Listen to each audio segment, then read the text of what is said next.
Magandang hapon guys. Ayan, tayo magre-ready ng hapunan at ayan ang ating mga pagkain na binigay sa atin ng mga kaibigan natin nagtatrabaho sa palasyo. Palasyo ni Haring David. Ayan, yung bukid ko.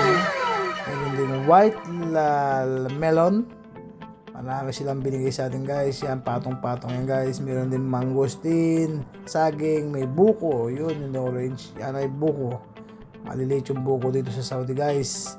Kaya tayo naghiwa na medyo maninipis guys para sa ating hapunan. Yan. Yan ating hapunan. Yan ating ipiprito guys ang sa olive oil.